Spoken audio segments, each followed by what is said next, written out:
Welcome back to part 2 of Is School Choice the Black Choice? We're talking about how vouchers give parents a choice for their kids in schools, but also how they could empower the black community. The reason I'm specifically talking about this issue of vouchers is because I know of individuals. First of all, I'll use Marva Collins as an example. Marva Collins decided that she was not going to accept government funds. When she retired, her daughter took over the school, dwindling numbers on the west side of Chicago, eventually had to close the school down. If there was a capacity for her to be able to have, if the children who she was serving, if those families had the capacity to get a voucher to go to her school, she would have had a full school. In fact, she would have had folks knocking the door down trying to get in. But I'm still trying to understand, why do we have this attitude that you're allocating dollars per student, but we're saying, oh, no, this is not for you. This is for me. You can't touch it. You can't get near it. You can't make that decision. It's all for me, when that's not the same thing in other areas where we spend taxpayer dollars. Because that empowers black people. And when black people, when we have rarely had public systems that were designed to empower black folk with control over resources. So when we talk about parent choice, whether it's in the traditional, whether it's in the public charter sector or even in the voucher context, that gives black people control over resources. The power to decide is power. When you don't have the power to choose, you have no power. And so the system is going to want to hoard that decision-making power, is going to want to hoard the resources associated with that decision-making power, because then they can redistribute those resources to favored constituencies. But when you talk about choice, that is empowering poor black people who have never had power in this country. And so there's always going to be an uphill fight when we say we want to give more power, more choices, more control over resources to low-income people of color. Troy, go ahead, Steve, and then I'm going to Troy. So think of this for a moment. If black parents get to use the money for the schools that they choose, and black people get to start their own schools with public money for the first time since Reconstruction, then imagine the power that begins to unfold for our community. Imagine also what happens for the sense of self that we develop as a community when we no longer have to ask somebody else to educate our children and constantly ask to have us teach our topics to our children. See, what vouchers in particular do is they take those waiting lists and they make them go away. The 2,700 children that were on our waiting list in Hartford are not on our waiting list anymore. The 1,000 children that are on our waiting list in New York City are not on our waiting list anymore. Because now what I'm able to do is I'm able to say, oh, Mom, you have the money? We'll just open up another site. Go right ahead. Go ahead. I was just principal of the #1 school in the city of Chicago, #1 neighborhood school. And we often compete with some of the highest profile private schools. And often, every month or so, we got a kid from the private school that got kicked out, that they couldn't quite handle. And we integrated them into our environment, and sometimes it may have been a little rambunctious or a learning difficulty, but we were able to teach them and get them to thrive. And so one of the things that I began to understand about private schools is that the private schools often want kids who can teach themselves. And when they get kids who can't teach themselves, kids who need to be taught, they kick them out and send them to the place where people are trained to do that. What people are trained to teach, they send them to the public system. And so, Roland, your question is based on an assumption. The first question was about the assumption that we don't want vouchers because we shouldn't put public money in private schools. No. That wasn't the assumption.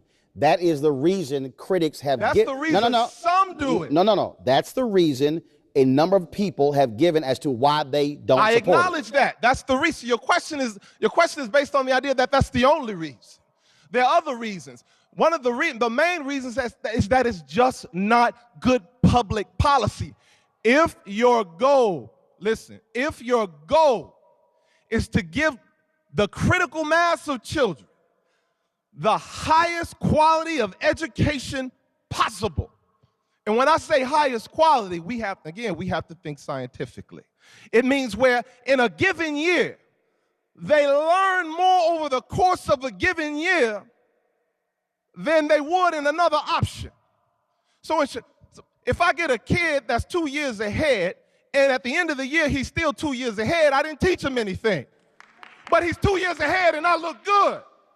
If I get a kid that's 2 years behind, and if at the end of the year, that kid is only 1 year behind, I just taught 2 years of material in 1 year. And what you're describing is exactly what Marva Collins said, how she could take a kid at the beginning of the year who could not read and was reading Shakespeare by the second semester. And what I'm saying is this here, the current system did not allow for those parents to be able to get that voucher to go to her school. As a result, her school shut down. Now those same kids on the west side of Chicago now having to go back into the public school and don't have Marva Collins Academy as an option. So what I'm saying is this here. If he said, I got 2,700 people who I can educate, and he may say, I can do 3,000. George said, I can do 5,000. Then as kids who are not going into a system where they're saying, I'm not learning, I'm still asking, what's the problem if you're already allocating dollars per pupil?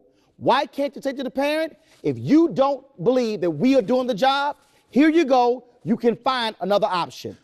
Because it is not the job of government, or what government cannot do is to look at the exception to a rule. What I just talked about, getting those 2 years in one, that's more likely to happen in the public system. I got it, George Parker.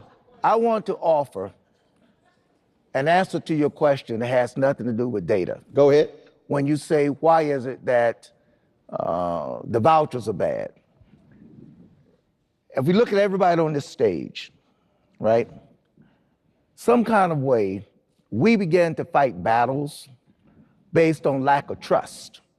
Has nothing to do with data.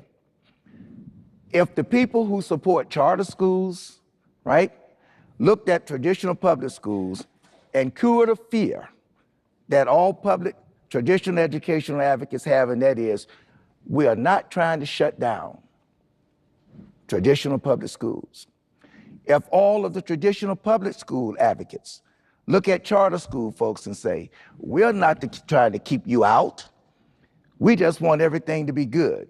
If all of the people on this stage could sit down in a room together and decide, how can we do this and include everybody, you could find ways to do vouchers that would be acceptable to public school advocates, to private schools and et cetera. You could find a way to say, let's work together also at the same time we have charters to help Liz Davis and help other people improve what? The public schools. Too many of us have an all or nothing approach toward the pie, right? And so we don't have any trust in each other. So when you start talking vouchers, I think you're trying to shut down the traditional public schools. When you start talking charters, I think you guys, I'm afraid, because I think you guys are trying to just abandon traditional public schools. So the battles are fought because we don't have any trust. Very seldom are the battles fought on real data. Yes, there are some great public schools. Everybody who is about charter schools should be supporting, maintaining those great public schools. Absolutely. Not just want charters, but there are also some great charters. Right. Everybody who are advocates of traditional public schools. And we agree that parents should have a choice, right, and that choice should be based on data. Because when you think about what drives decisions, data, in order for parents to be informed on whether or not they are choosing a quality charter or public schools, they need data. Right. And it needs to be truthful, honest, authentic, real. Parents need to have real data. Right. A lot of the data that parents need, even the ones who made the decision to send their child to a good public or charter school, is based on what information those schools provide. If it's false, spun, they make bad choices. George, finish your point, and I'm going to these questions right here. Finish your point, I'm going here. Liz has a very valid point, except my only response is this. If you don't have trust in the people who are presenting the data means nothing. So we first got to establish some trust between each other in terms of our ultimate goals. Question. My name is Amber Williams, and I am a graduate of a public school in the Mississippi Delta, a graduate of Tougaloo College, where I chose to attend, and now a doctoral student here at Howard University. But what I find is that in this conversation of choice, the key factor that I keep hearing is that the parents can decide. Well, if the goal is to educate our children, then what happens when a student does not have that parent to get the voucher, that parent to send them to a good school? What are we doing for those children on the traditional public school and the charter school sector? Ramona? I want to, thank you, sister. I want to piggyback my response to you with something that I was thinking about before as well. The elephant in the room, obviously, is race and class. And the fact that schools alone cannot and should not be expected to respond to all the needs of all the children we want to serve. The city of the District of Columbia, and I have this conversation almost every time I go down to the district building, the city has a responsibility to do more for the children with the greatest need.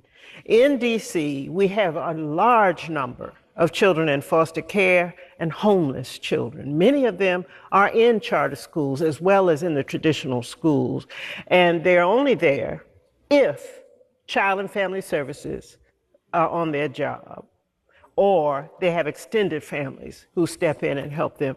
But we really need a much better, not safety net, but infrastructure to really support the children and the families who are impacted by poverty and by race here and everywhere else in the country. Kickstart your day at 7 and get the news you need from the perspective you want. NewsOne Now with Roland Martin, every weekday morning at 7 on TV 1.